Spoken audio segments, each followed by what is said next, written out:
Hello, viewers. It's a program, The Next Nigerian President Again. We welcome you to the program, a program that is developed, is oriented towards guiding your choices in the new elections, in the forthcoming elections in 2023, so you can make informed choices based on some of the information that we put out, based on some of the analysis that our analysts will be carrying out here. Because, like they say, doing the same thing over and over and expecting different results is insanity. We believe that Nigerians are wise, we're not insane, and we are able to make the right choices. With me today on the session is Stanley Ebosie to my left and Lekon to my right. Thank you very much for having us. Thanks for having us. Yeah. So today we're looking at government funding. Who of the leading contestants is likely to deploy government funding to jumpstarting our economy and making Nigeria a better place for all to live in? We have, of course, Mr. Peter Gregory Obi of the Labour Party. We have also Asiwaju Tinubu of the All Progressives Congress, APC. And then we have the Turaki of Adamawa, Alhaji Atiku Abubakar of the People's Democratic Party. Who of these?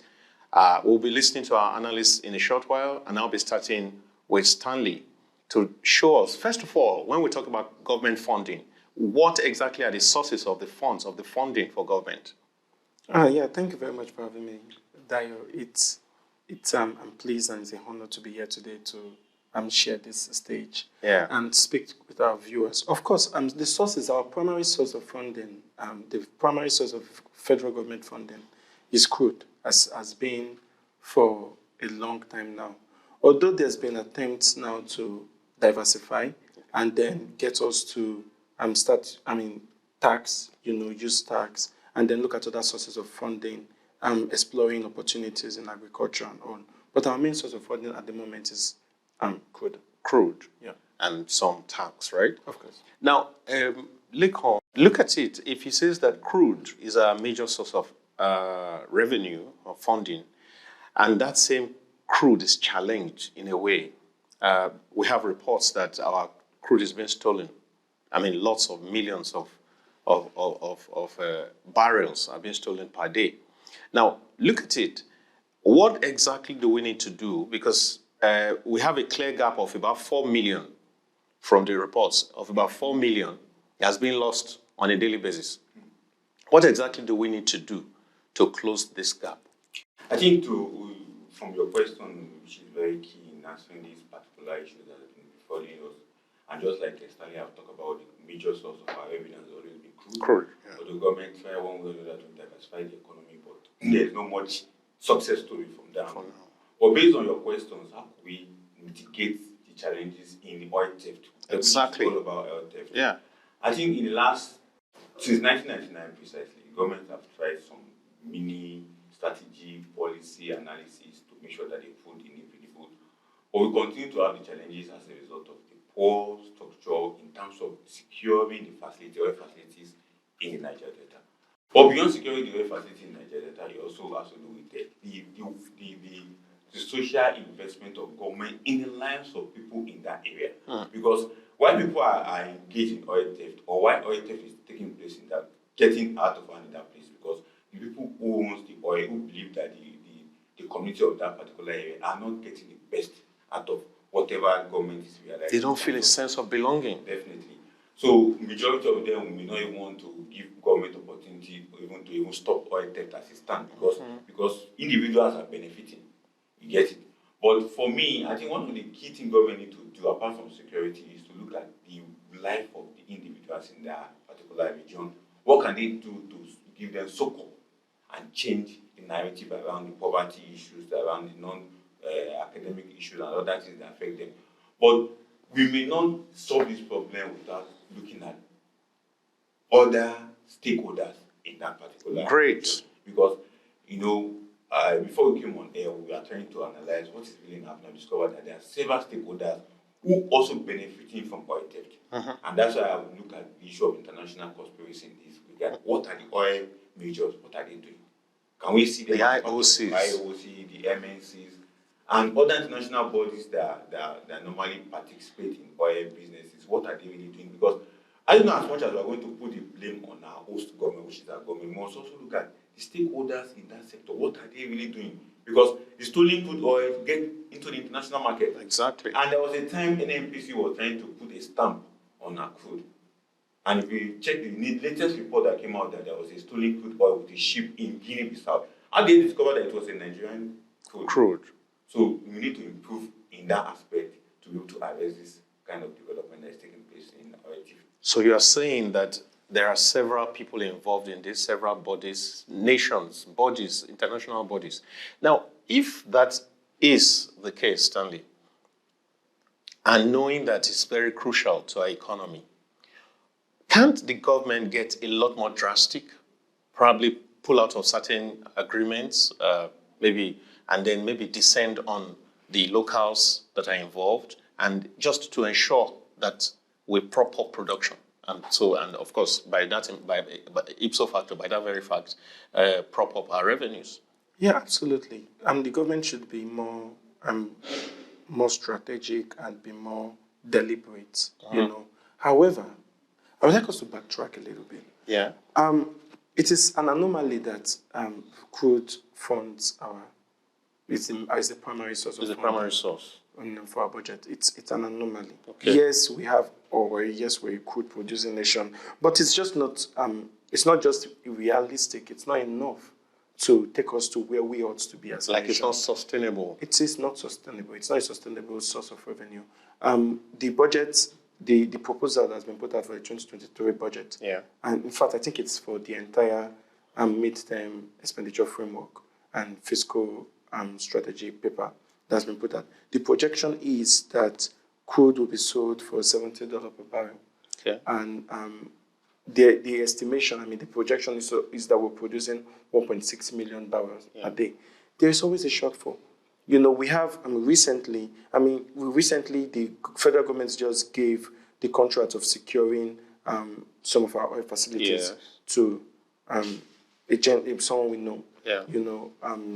Tompolo. And that has in itself started generating some tensions, because someone else who used to be an ex-militant, Asari Dokubo, we've been hearing these things, it's been reported. Yeah. But that aside, when you look at that, the reason I delved into that is just so we look at the complexity of that situation.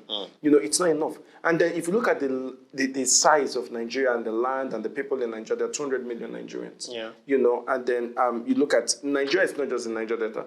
The Niger Delta is, of course, where the crude is being produced. Yeah. It's the mainstay of our crude production. We are hearing reports of some crude coming out in the northeast, and then there's some investment in that region. However, we look at if the world is having this debate and this push against global change. Precautions. Nations are willing out precautions to lower. We governments and nations are lowering their carbon footprints. Yeah. If this is what's happening across the world, it is an anomaly for we to start planning long term on crude.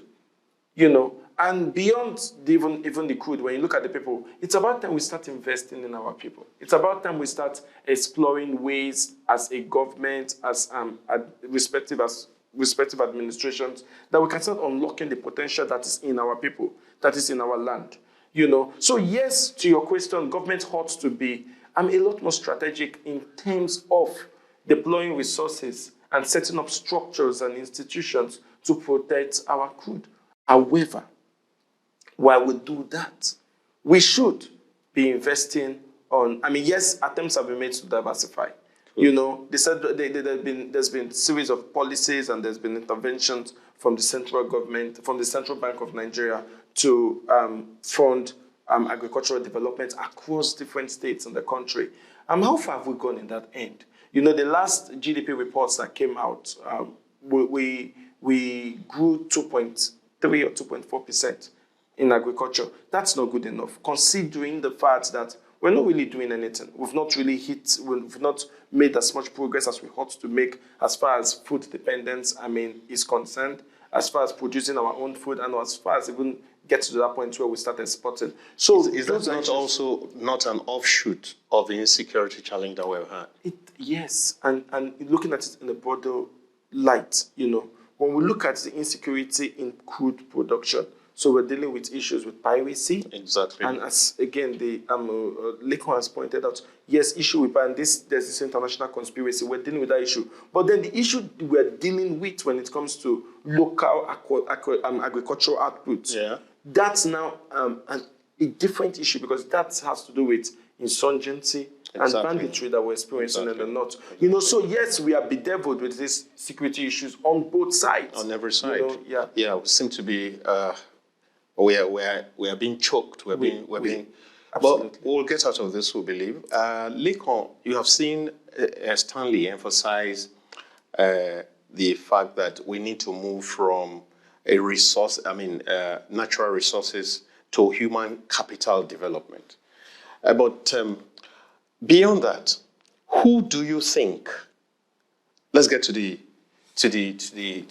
meat of the matter now. Who do you think among the three contestants is likely to be able to, first of all, identify the issues in the economy about funding and to deal with them headlong? All right, and to quickly put it succinctly this way, each of the leading candidates, they know the problem. Good. Each of the leading candidates, they have the answers. Or each of the leading candidates, who is going to thoroughly, deliberately handle it. Exactly. Exactly. And, as always on this platform, I always look at the PDP, and I also look at the candidate of the PDP, who is Atiku. And I always look at it from the angle of the perspective that he has brought to the table to his campaign. In the last 3 weeks, if you look at the news, Atiku has always been speaking about the economy.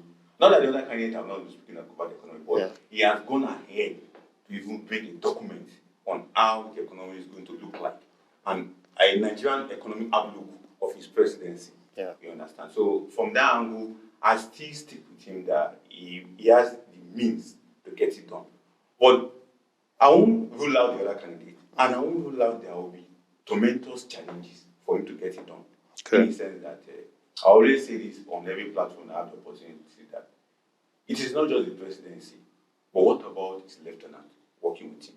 But I want to believe that Atiku must have learned a big lessons from what is happening to the APC government presently. We all know that the president has only given instruction, has only given directive, but what happened to follow up on that directive? I think that's what Atiku will bring on board if eventually win the election. He's not just going to bring policy to be executed, but I believe he's going to follow up on each of the policy. Take, for instance, we're talking about how government can get funding to fund the budget. I'm looking at the economic diversification, especially key economic diversification areas, apart from crude. We talk about agriculture, we talk about mining, we talk about education, which Stanley talked about development of human capital. Education is all about human resources, human capital development. I think Atiku will be able to work in that line, especially with one of the strategic economic blueprint that is thinking of bringing on board if you eventually win, because we may not be able to disclose all that at this platform, because and a snippet of it is about government engaging with the private sector thoroughly, not as it has been done presently, but engaging with them in a way that the private sector and the government will now see them as equal partner and equal developer, not the other way around, that you just give intervention, like what the CBN is doing at this present time, giving intervention, and at the end of the day, we continue to lament that we are not seeing the result or the value landing of the intervention. And in one of the strategic blueprints of Atiku economic blueprint, as I'm pointing out, is energy.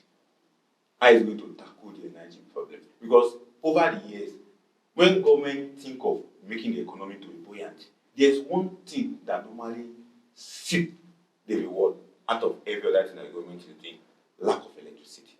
And that's why I say that companies that are supposed to be doing manufacturing in Nigeria are leaving, because there is lack of energy.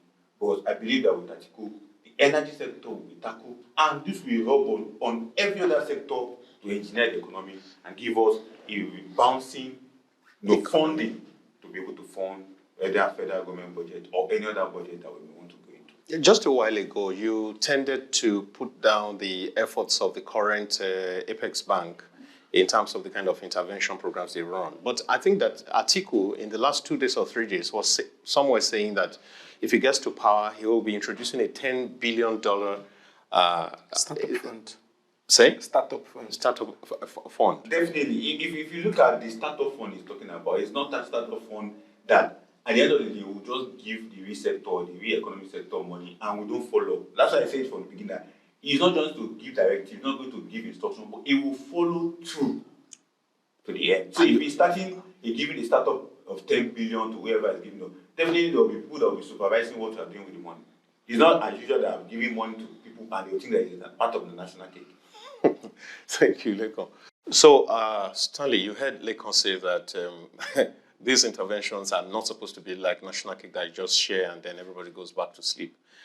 And now, I'm asking you, he has spoken from the angle that Atiku would be in a position to tackle, they take care of government funding and make sure everything's fine.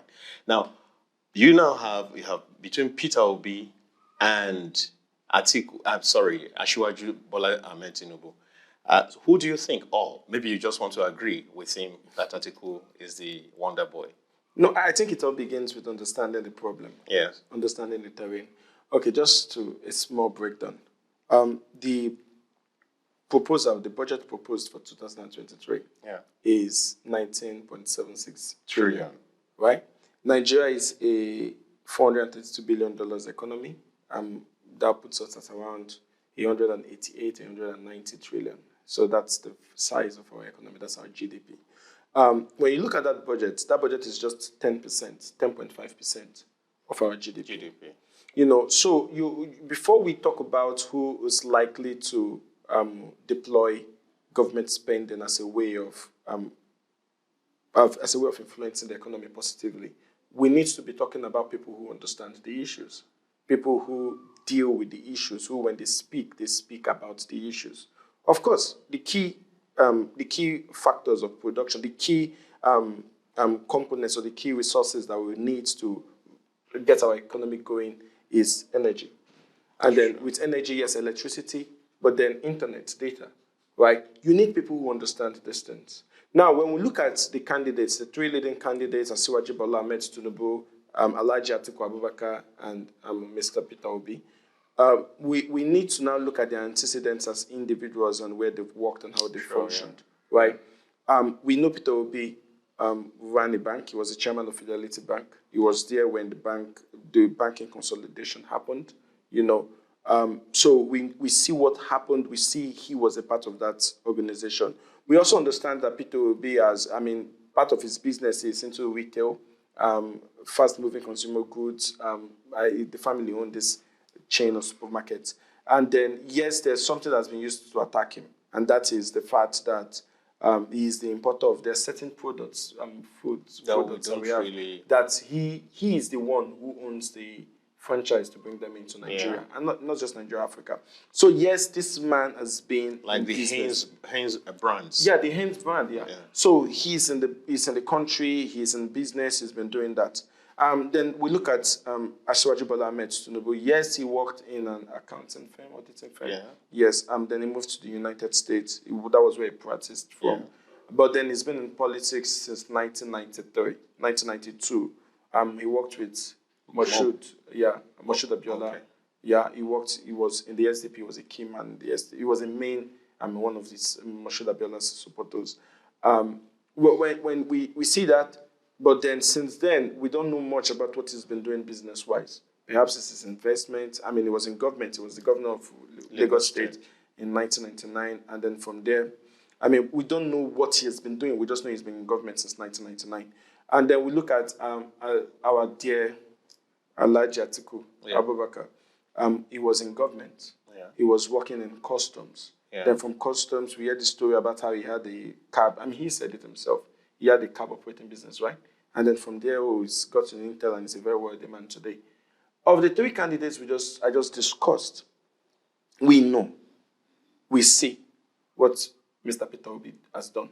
Yeah. We see what he has done as far as business is concerned. It is important to understand this because Until you understand this, until you know what a person has done in terms of investment, in terms of entrepreneurship, in terms of what they've built as far as business is concerned, until you meet a man or until you recognize that a man understands what happens as far as the factors of production is concerned, you don't know, we don't know what the man will do as far as developing the economy is concerned. Now, this is the thing.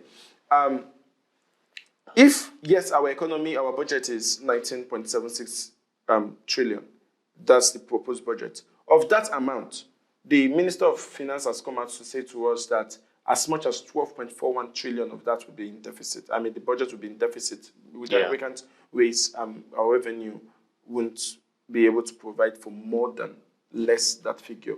Yeah. You know, the issue now becomes, how do you deploy other parts of our economy? Right? How are you able to draw revenue? How are you able to get other parts of the economy going in terms of how are you able to capture value and government get funding and then expend it, for development. So you need someone who understands these things.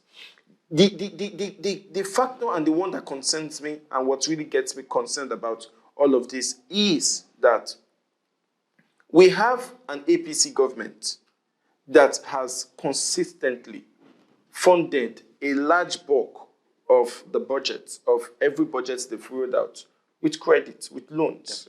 Yeah. And loans in themselves are not a bad thing, because Nigeria, Africa as a whole, Nigeria specifically, is a potential market. It's a huge, as far as potentials are concerned, we are a huge market. Yeah. So, but when you take loans, and then you expend it, and then you invest it in the country, in the people, and then you're able to capture value from there, then government can say, oh, yes, we're earning revenue.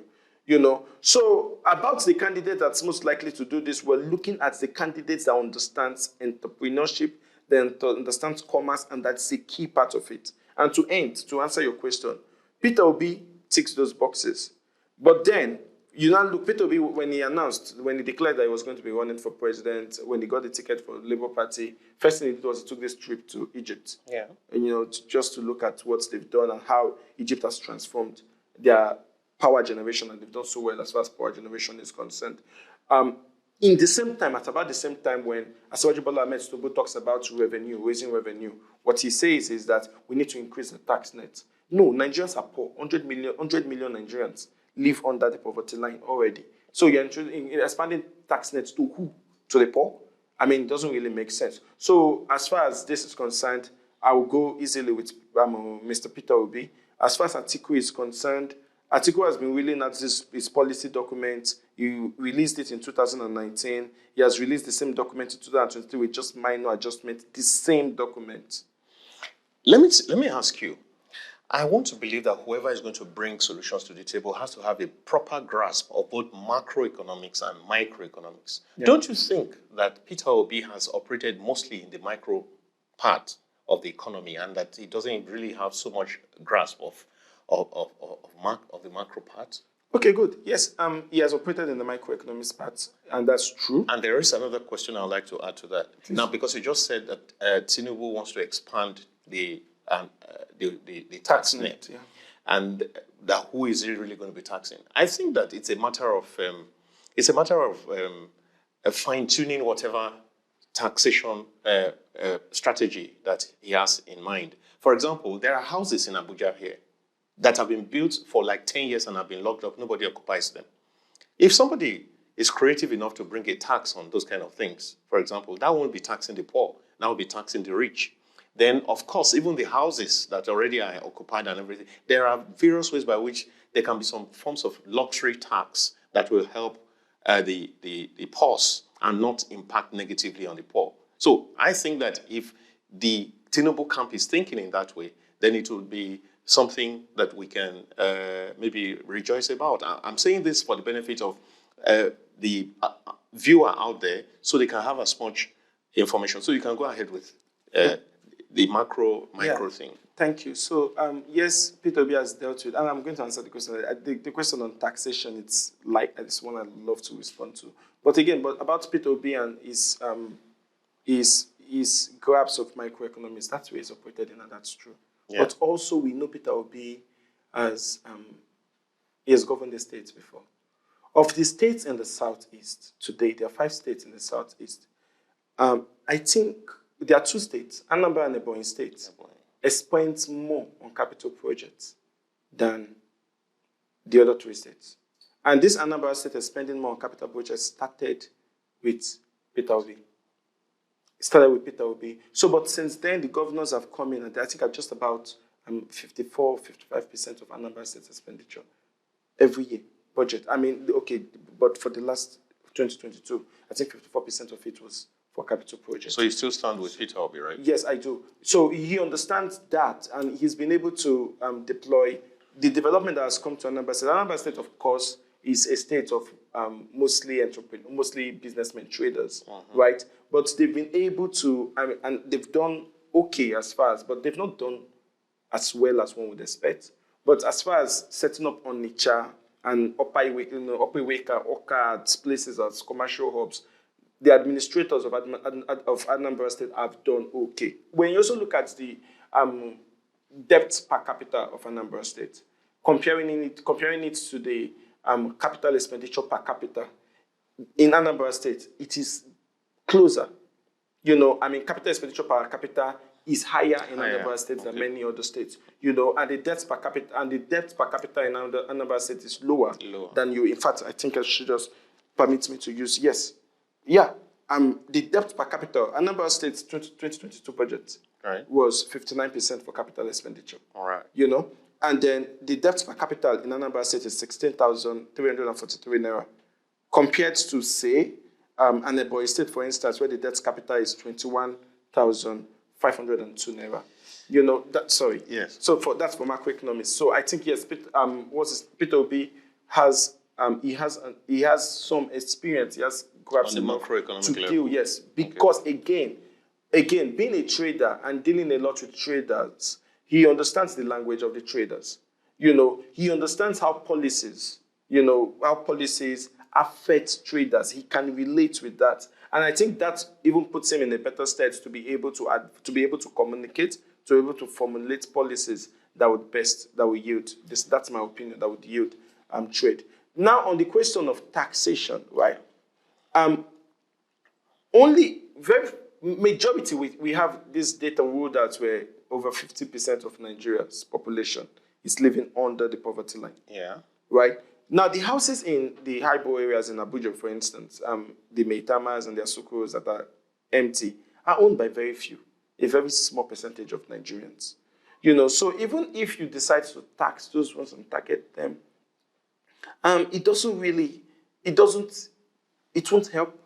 It really won't help. I think the real issue is, and Mr. Leko spoke about the Articles Startup Fund, the proposal that he has about a $10 billion startup fund. I completely, that's a good idea, but it's one thing Atiku saying, one thing him doing it is entirely different things. Yeah, but what we have right now is what they say.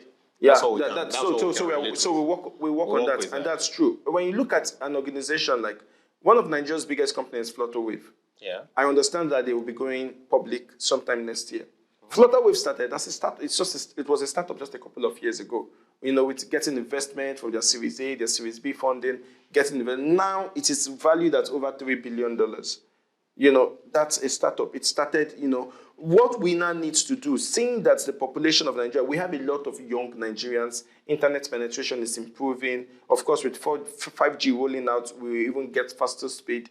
And we have Nigerians, we have young people who are interested in social media and this. So when we look at how we can the government should begin to support businesses, startups, to build solutions, deliver solutions for businesses and for businesses in that space. When you begin to support those, when we come in and we say, I hope I'm not talking too long. No, I'll soon. When we think about want to tax data usage. Yes. That's the problem with trying to expand the tax net. Yeah, because if you tax data usage, what it does is that it drives up the price of data. Of course. And that affects the usage. Everybody. When it affects the usage, and what it also does is that it affects investment and creativity in that space. So you're not taxing, you're actually reducing your outlay. So expanding the tax net is not by taxing more people. Expanding the tax net is by investing more on capital and then getting more people to use a certain resource. And by them using that resources, they create value and then you tax the value from them. Now, that's a good one. Lekon, I want you to leave the article stand a little, and let's look at it. We have an article who has done politics, has done some business. We have a Peter Obi who has done some business. Now, but we have someone who went to school to read what is related to the economy, to do accountancy, he's a chartered accountant, and then he has worked several years with Mobile International. And so why don't we think that someone coming with that kind of pedigree will be in a better position to deal with this? I think not that I won't, without me, let me just put it in, not that I can also vouch for him that, okay, the APC candidate can do better or can find solutions to most of the problems that we have. But my conviction comes from who is putting what out. Mm-hmm. At this point. You know, the APC have not really told us what they are going to do from the candidate perspective, what the PDP have been telling us what they are going to do. So I figured it out from that angle. And now, Obi has been saying a lot about what he intends to do. Now, all right, as I was saying earlier, not that I cannot vouch or cannot give any kudos to what the APC government will do or the candidate will do, but from what is happening presently, it's very, very doubting, very difficult to even put a support for the APC in the sense that, from my own angle, I don't think there will be any more difference than what the candidate will do from what the present government is doing. And or have done or they're going to do before the expiration of their term, yeah. But the challenge is this, you know, most of us have looked at Tinubu as someone who understands how to use tax to raise government revenue. And also, although tax is not bad. Ordinarily, yeah. I think in development line they use majorly tax yeah, to generate whatever they want. But the challenge with Nigeria is that we don't need much of those taxes. Rather, we need something that will allow people to be able to develop and be able to raise up their own economic stance from individual level, collective level, and group level. But now that we cannot rule out tax. And again, on the candidate of the APC, there are so many things that have been surrounding either his nomination, his personality, his credentials, and the rest of it, which majority of us found very, very difficult to be able to defend at this point, especially on a podium like this. And again, but if you look at it from the economic angle of what he would do or what he can do, or different from the present government of President Buhari, is to look at it from the angle of infrastructure, because I believe that he has the ability to create enough enabling grant for infrastructural development, especially infrastructure that can drive in and attract FDIs, foreign development investment, and also foreign portfolio investment into Nigeria. But I still stand with that on his ground. I'm so sorry that I could not be able to say much about Tinubu in terms of the economy because I've not seen any document, any. You have a good point there. They are not saying much. That will allow me to speak on his And unfortunately, on the one or two occasions that he has spoken, he has also committed a whole lot of gaffes talking about Agbado and Ewa and all that. No, we can understand Agbado and Ewa. But we can understand. Exactly. But in terms of the way Atiku have been able to put out his document and draw attention to what he thinks he will be doing. Yeah, so we should be winding down on this program, viewers. My analysts are going to be taking their last points each. I hope that you're enjoying the program. I hope that you can pick certain guiding points from what we have been discussing. Please stay tuned because as they wind down, they probably will be giving their punchlines. Thank you for being there. Now, so as we wind down, should I be asking Lekon or Stanley right now? If you had an opportunity to speak just like you have an opportunity right away, if you had to advise, because the campaigns will be starting in less than about 2 weeks, starting on September, less than 14 days, yes, September 28th. Now, what kind of candidate should the voter out there be listening to? Is it someone who comes with tax and says, oh, but the tax will not hurt you, or it will hurt you in the short run, but later we will all be beneficiaries of the tax system? Or is it someone who says, I will bring in intervention funds, startup funds of a huge figure? Or is it someone who says, I have run government in times past, and as much as possible, my pedigree, my antecedents are in the open space? Who should the average Nigerian be listening to right now? Okay, I would like to go first. Yeah, please go. Please go. Let me take the question. let me take the question. He says that why I want to take the question is this. PDP has always been the leading party in Nigeria, not until 2015 that they lost the election. Yeah. And 2019 they lost the election. I hope that 2020 will come back. I'm not voting for PDP because I'm a member of PDP. No, I'm voting for PDP because I've seen a document that the PDP candidate want to use to develop Nigeria. So for our viewers out there, who to listen to is who is showing you what he will do through evidence-based document. The other two candidates, they have not shown anything, they have not launched anything, they have not even provided any proof of what they will do strategically or otherwise. So for me, keep to the PDP. That's for now, Lekon. But I'm saying to you that from September 28th, every one of them will have documents, they will have manifestos, they will have the podium to speak. Now, so one comes with, there'll be a regime of taxes. Exactly. The other one, he says, well, maybe with the taxes there'll be palliatives. Mm-hmm. Now, the other person says, I'll bring in a startup funds of about $10 billion. And then the other person, and of course, he tells you that, we were here before, and they were ensured that our debt profile didn't balloon. Rather, we went and ensured that our loans were forgiven, part of it was forgiven, and then we were able to clear whatever was left of it. And then he says, so please vote for me. And that should be somebody like Atiku saying that. Now, we also have another candidate who says, you have seen how I ran Anambra State, for example. I ran Anambra State. I didn't bring them into debt. And then you have seen me run my personal businesses. You have also seen me being involved in a bank, in a beer company, a brewery and all that. And in all of this, I've given a good account of myself. And I can assure you that what I have learned from my past, I'll put and deploy and make sure that there's funding for the economy. We'll jumpstart the economy, we'll do all that. And then there's someone, a third person who says, look, professionally, I was trained to manage economy. I was trained to manage an economy. I'm a chartered accountant. I've been in Mobile. I've spent my years ensuring that the books balance. And I have also put this into use when I was governor of Lagos State. And then you can also see that the 25-year program, the 25-year strategic plan that I put in place is what the governors after me have been running with. Just recently, I think last week, they were talking about the Blue Rail Line. I mean, those are the things, those were my brain children that are still being birthed one after the other. I mean, so in this mix, later you have to take a second time, but that will be after Stanley. Okay. In this mix, everything is put on the table. Who would you rather Nigerians go with? So we deal with the facts. Nigeria has, we keep staying the value of the size of our GDP. Nigeria, in fact, I read a report yesterday that said 56% of Africa's GDP is in Nigeria, South Africa, and Egypt. Nigeria, South Africa, and Egypt. Nigeria is not just fighting for itself, we're fighting for Africa. Mm.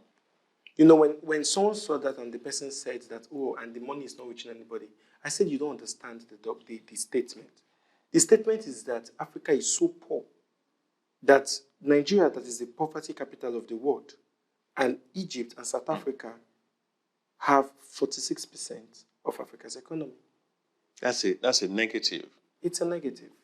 But then when you look at it, we have a political class that is far removed. In the West, in the West, government spending is what drives the economy. But in Nigeria, we are struggling to have 11, 12%. I mean, the highest we've ever had is 12%. The budget of the government has been 12% the size of the GDP. The reason that's the case is because the government is not part and parcel of the life of the people. We are hustling Ourselves, the people that are hustling and delivering and creating the values for themselves. When we talk about tax is not the problem. The average Nigerian buys his own fuel, powers his own house. The average Nigerian pays for his own security. The average Nigerian provides his own water. Go and check the number of boreholes that you have in Nigeria. Across, go to our cities, the number of boreholes that you have. Go and check the number of generators. Generators said, go to an average plaza, go to Barnes Plaza, go to Alaba International, and see the noise pollution. People have to provide for themselves. And they buy fuel. They buy PMS at black market rate. When this government came into power, it was 180 naira, 190 naira per dollar. Today, to access dollar, you have to pay at least 713 naira from the black market. The people driving this economy are the traders. Go and that is the reality for them. That is their truth. For a person in Alaba to buy TV sets, radio sets, to import them from anywhere, China, from Japan, from wherever he wants to import them from, he needs to access dollar, he has to pay 713 naira. That is his truth. But then we have candidates who come out and who say, oh, we need to expand it. This is what APC is saying. APC is saying that we might have a budget deficit of 12.41 trillion because we are paying for a subsidy. The question we should ask ourselves, how much was fuel subsidy before APC came into power? I remember when they had this town hall meeting at the Muson Center in 2011. 2011, where they had this conversation to remove fuel subsidy. At that time, the fuel subsidy for the year was 800 billion naira. And it was so much. I mean, then the central bank governor at the time, Lamido Sanusi Lamido, was crying about that thing. We had the coordinating minister of the economy at the time, Professor Okonjo-Iweala, right? Under Jonathan. Yes. Ngozi Okonjo-Iweala. Yeah. We had them, the Minister of Petroleum. They said this is too much. It was 800 billion per annum projected at that time, projected for 2012. Today we are paying 18 billion per day. But guess what? The average Nigerian is still spending more to buy PMS. So this is not about it is my turn. This is not about, let's get an Igbo man there, let's get a Yoruba man there, or let's get an Hausa man. This is not about it. This is about the life and the soul of the very Nigerian. Life is getting hard for every Nigerian. So when we begin to look at this, and when we look, even looking at the budget, you look how many people do government do in the civil service. You know, because otherwise you would have said that, okay, the operational expenditure of the government, there's something called the multiplier. So what happens with the multiplier is that because the government is paying these people's salary, right, they will use that money, they will go to the market and they will buy stuff and then that money will enter the economy. All kinds of, yeah. But if you have inflation at over 20%, the official numbers came out yesterday. Yeah, that's correct. CPI, which is actually a flawed way, it's a flawed methodology for checking inflation. And as flawed as it is, it's putting inflation at 20% plus. You know, when you look at that sort of number, even you that is a civil servant that is earning that money, when you get it, there's nothing you are multiplying. You're not multiplying anything because you can barely afford to buy this. So in conclusion, consider these numbers. When we say that an article will do this, how? There are 14 PDP states. This is an article that is unable to coordinate his camp. This is a PDP that has somehow, they are unable to organize themselves. How will they do it? And we talk about the document. What document? And then, or is it the APC? The APC, it's more of the same. The people telling us to come and vote for Asiwaju Bola Ahmed Tinubu, they are in government. They are there. They are the people running this country to the ground. It is time for fresh ideas. Thank you. Stanley says it is time for fresh ideas. Now, we'll listen to Lekon and we'll be closing after that. Dear viewers, you need to do your own part of all this. Now, he just mentioned some figures. I don't want him to be like his cherished candidate, Peter Obi, who always says, go and verify. So please go and verify. When he talks about 800 billion for a year and 18 billion per day, please go and verify. We will go and verify also. And so we will probably give you a feedback when we come back on the show. But right now, Lekon, now he has insisted that it is Peter that is the goal. Peter Obi is who would be able to deal with this. Do you still stand with Atiku? Definitely, I will stand with Atiku, and I really congratulate him for standing with Peter. Peter will normally rail out figures here and there, than verification, which is very good.